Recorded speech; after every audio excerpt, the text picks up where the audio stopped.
It was built in the 1840s, I believe, and I'm just going to give his first name, Terry. He bought it years ago, and he's got all these four. These are his volumes of Rockaway and Talbot County, basically. Or in Talbot. It's a history dating back to the development of Talbot County, and it's very detailed. It details all the families that started it up. You're talking about around the 1820s up until the Civil War, and then post-Civil War, because after the Civil War, like y'all note from when you're looking at a lot of these graveyards, there's no money, you know. And so then after Reconstruction, the growth of the communities, it goes up until about the 1980s, okay. The gentleman that wrote this book has passed on, of these volumes, but he did a lot of in-depth study and a lot of research on this. These things are priceless, in my opinion. So if you've got one, call me, because I might we'll negotiate the price on it. But this here volume in particular belonged to a lady, Blanche Elizabeth Spain Houseman, and she got him in '83. She lived in Orlando, and that's where she's passed and buried. Well, her family is the Spain family, and they owned the house 2 houses down and the one across from me at an angle over there, okay? So she grew up, I believe she grew up over here, all right? And they were instrumental in the stagecoach that came through this area, and they owned several, but the family did before her time, a lot of these carriages. That's what they call it, a Rockaway, okay? So there's tons of history inside this. And incidents that he mentions but did not go in detail. He references the actual book where you can find like the murder in the McCoy house when the town lynched the actual dentist that was living here at the time who killed her. And you know, these are great stories in this small town. There's just so much history here, it's unbelievable. And inside here, see if I can find it. You will see tons of these old antebellum mansions. I'm trying to get to the place where my house is actually in here. I just want to see, it's in the 200s. That's the old Maddox house. It's over around the corner. Okay. This house used to be at the end of my street, right here. The street goes and then it turns out to Highway 80. This house used to be there. There's not even the foundation left of it. But the reason why is because a gentleman down toward Butler bought it in Taylor County, and he's moved the whole thing and reestablished it down there. So I've seen pictures of it in the modern time. It is totally put together. This is the house, there's 2 houses down. The stagecoach guy worked out of a lot, and this is the one that was the gift to Alexander Stevens to his daughter as a wedding present. Here is the Carricker Watkins Bassett house. This is my house, okay? You can see at this time it's when they were transitioning the banisters, okay? It's one of the photos, and this is about the time that it was put on the National Historic Registry. So I want to say this photograph had to be around 80, 82. In comparison to this, Yeah. this is the one that was in the house when you bought it. Right. This was done by a professional aerial photography company Right. that would photograph your house and then have artists put it on canvas and sell it to you for a small fee Yeah. and ship it to you. So this right here, it gives you, I know the people from the Bassett's on before me who owned this house, but I didn't know who was between Carricker and Watkins. I mean, Carricker and Bassett. I learned Watkins, Dr. Watkins was his name, and he was the town dentist. He bought the house, he built it in 1883. He bought the house in 1929, and he bought the house in 1969. Bassett was the town pharmacist. I'm not going to mention the lady's name who bought it from the Bassetts, but a lot of the families are still here, some of them. they've got some age on them, but they're still around. And they were actually like the younger nephews or brother-in-laws at the time. And it does in detail about the house itself. It gives, you know, a good architectural definition of a folk Victorian, which is what this is. And then it goes into Captain Carricker himself. And then it'll give you a little more about the family. Some of the family moved on. And then it might briefly mention his daughter and stuff. She's buried up in Geneva. And one of the other daughters is buried down in Reynolds. So they didn't have any sons. And then it goes in right next to me, my next door neighbor, which is the Talbot Baptist Church. And it's not the original building there. Building was, I think, built in the 50s. But it dated, the church itself dates back to 1839. So once again, this book is real good about not only just giving you a good picture and story of the houses. If you go to certain portions of it, let me reference the front. The Levert Historic District, which was Levert Female College, was in town here at one time. And this house is not considered to be part of that historic district, but it is on the historic trail. This house and the house next door. Old houses and families in Talbotton. I'm trying to get to a point to where this one does have a few maps in it. But when you get into the other volumes,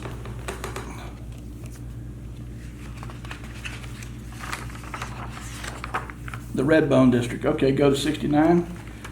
That Collinsworth Chapel is still there at Redbone.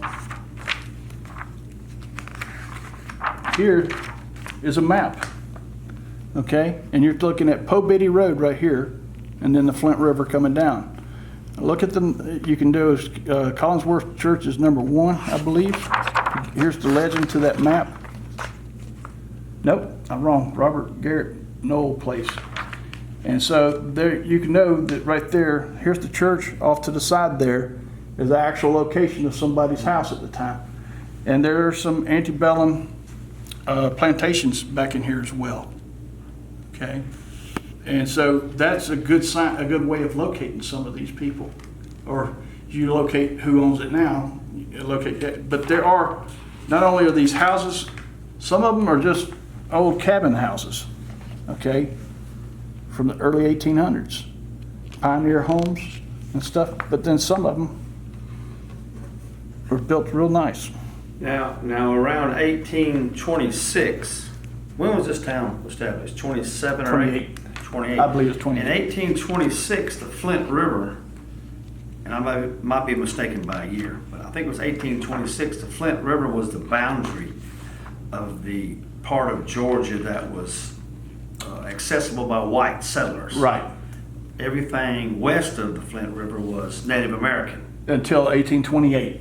And that's whenever the treaty was by McIntosh, who, that's the reason why the Creeks had a murder. Yeah, they had him killed because he signed it. Anyway, so that's when white settlers came across the river. And these books go into detail about the fact that the lotteries, the land lotteries, you had prospectors, you had people, homesteaders that actually moved in, won the lottery and come in and actually settled. You have some of them that were just prospectors that just wanted to, make a dollar real quick. A dollar real quick, and they turn around and they resold it. Yep. And so there's old smokehouses all throughout the woods. I think you and I talked about that on Pobitty Road. You can see remnants of a farm and everything, the barn, the smokehouses and everything. In the wintertime, you can look right through the leaves and see all that stuff. So it's amazing that we've got this treasure of all the history of this. It's just that there's nothing here to keep it going, you know. The biggest export we have in Talbotton, Georgia, are the young people, because they grow up, they go to school here, and then they have to go somewhere else to find a job or start a career or go to school. When this town at one time had 3 colleges, and it was at one time it was the 4th largest town in the state of Georgia. Now we're talking back in the 1800s, but it's had 2 governors come from here. I forget the first one's name, but the second one's George Washington Towns, and his mansion is still over there off of 208 as you come into the outskirts of Talbot. And I know the gentleman who owns that. Actually, the guy that owns that owns these books. So, yeah, I want to get my copy of this one, the blue one, and this one, the green one, volume 1 and volume 2, because they do the details of what I'm looking for. And so there's just a plethora of knowledge in these. I could sit here and read these late into the evening. I already have, and my wife gets on to me about come to bed, you know. But the thing is, it gets me about when you read this, it breaks my heart a lot of times, because you see online people going into, well, I guess I'm looking at a couple of them, go into old homes, old plantations, or old mansions, and just want to go in. They're just filming. They're not doing any damage to them or anything like that. Abandoned homes or old houses and stuff. And when they do that, you know, it's cool to see at first, but after a while it breaks your heart, because that piece is just sitting there and nobody cares about it. Well, then I started reading these, because I stopped watching a lot of those. I do watch you guys, don't worry. But then I got to reading these, and it's the same thing all over again. It's like, this is amazing and everything. Then it started breaking my heart so bad.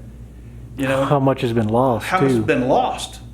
You know, I used to drive through this town in the 70s as a young teenager. I grew up on a farm, and I was driving a feed truck from Bleecker, Alabama over to Macon or some other places. And if you'd have told me back then that I lived in Talbot, Georgia, I told you were crazy. But I had my blinders on when I was coming through this town. I wanted to get where I was going, but I used to always pay attention to the older homes.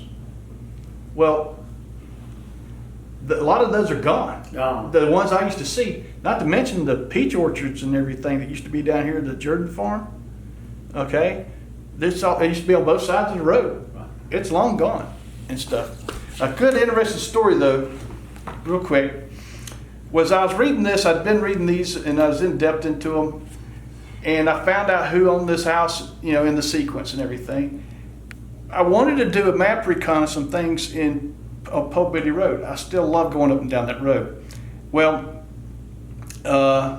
while you're on Google and things pop up there, a man called Po Biddy thing popped up there, and I was like, I hate clickbait, but this looked like something I might be interested in, because if you put Po Biddy into Google, it doesn't come up that much. So what I did was I clicked on it, and it's a book. It was on eBay. It was about $12. I went ahead and bought it. Okay, and I bought this book online before I got my hands on these volumes. And this took about a month to get here. So as I got a week into this book shows up at my front porch. And I set it down for a few days before I got into it, and I started reading these. Now, the main character in this book is a fellow by the name of Norman Carter. Okay, and you can go anywhere in this town and talk to any of the older people, and you mention Norman Carter's name, and a smile comes across their face automatically.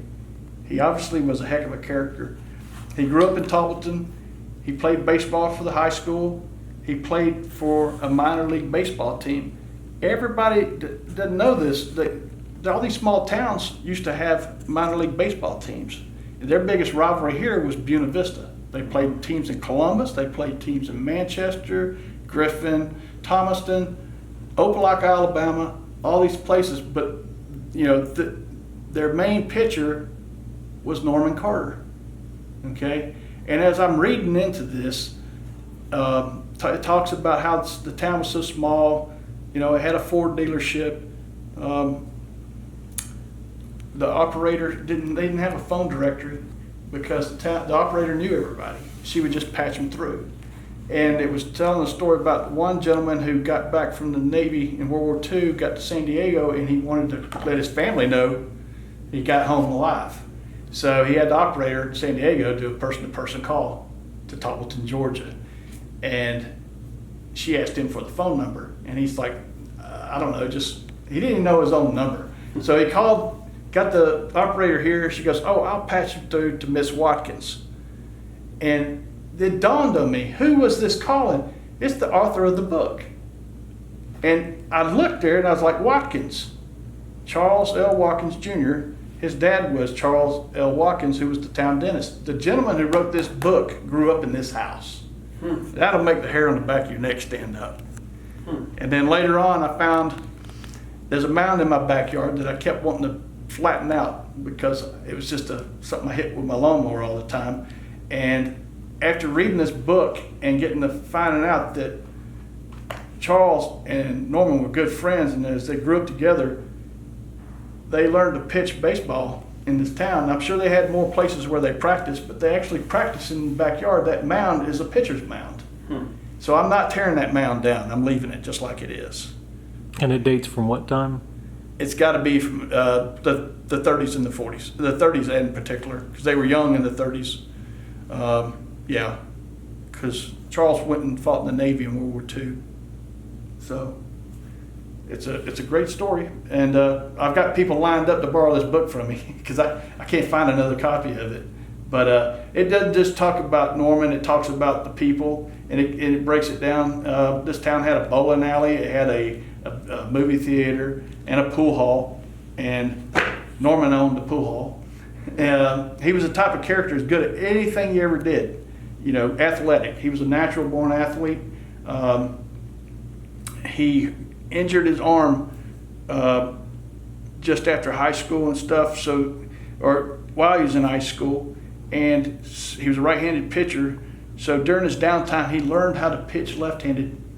So he was a left and a righty by the time his senior year in high school, and he's a formidable player. He also, he loved hunting and fishing, which is you're in the great place for it. That's what this county is good for. It was excellent at pool. He won many pool tournaments and everything. He was sort of a pool shark. And then he never played golf until he was in his 40s. And then he was beating everybody's rear end in golf all of a sudden. And his saying was, I'm really good at everything I do except for making a living. That's one of the things that's in the book and other people attest to. He actually did pretty good at that too. From what I understand, he married the banker's daughter up in Manchester. So he didn't do bad for himself. But everywhere I've been and asked people about it, the older generations, every one of them knew him and liked him. So he wasn't just an arrogant guy or anything like that. And was his nickname Po Biddy? No, his nickname, he's a man called Po Biddy, but his nickname was actually Little Brother. Little Brother. Because he had an older brother who's just a little bit older now. Yeah. There's an interesting story in there about how they fixed up their grandfather's Model T Ford. I think it was 1939 or 38 World Fair was going in Chicago. And Norman, at 16, had a driver's license, and he decided he's going to the World's Fair. So with his brother and a couple other guys, he was the youngest guy in the group, and he's the only one that had a license, basically. So they got that Model T fixed up. They saved up old motor oil from other people and stuff and resold it and stuff like that.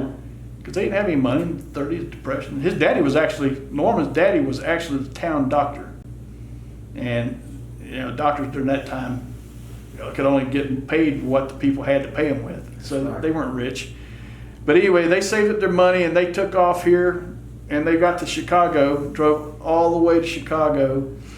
And then, old Model T's going to break along the way and everything, a little bit of that. So this is an adventure in that, what they had with the little bit of money they had. And then when they got there, they had taken a tent and they pitched a tent up in an area where a lot of other people pitched tents, and then they went to the World Fair.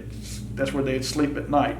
Then on the way back down, they ended up hitting a storm or two, and it tore the top canvas and everything that was on the Model T, so they're basically running out in the weather. So what they did was put the frame up, and they took that tent. They say, people in the book talk about, by the time they got back down to Talbot, the car, you couldn't see the car, all you could see was a tent rolling down the road. But, just people being practical of what they had. And at that young age, the audacity just to come up and say, I'm going to the World's Fair and make it happen. There's not too many people like that anymore. I think I'd be whooping my kid if they come up with it.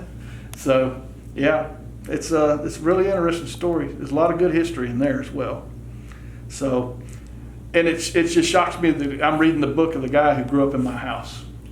Grew up in your house, right here. Walked on these floors right here Yeah, and pitched in your backyard. yeah, and with one of his best friends, and then he ended up being an insurance adjuster up in Virginia Beach post-war. Is where he's buried. I missed meeting him by a year. He passed in 2019 at 97. If I'd have known about that, I would have made contact with him, but I didn't get the chance to.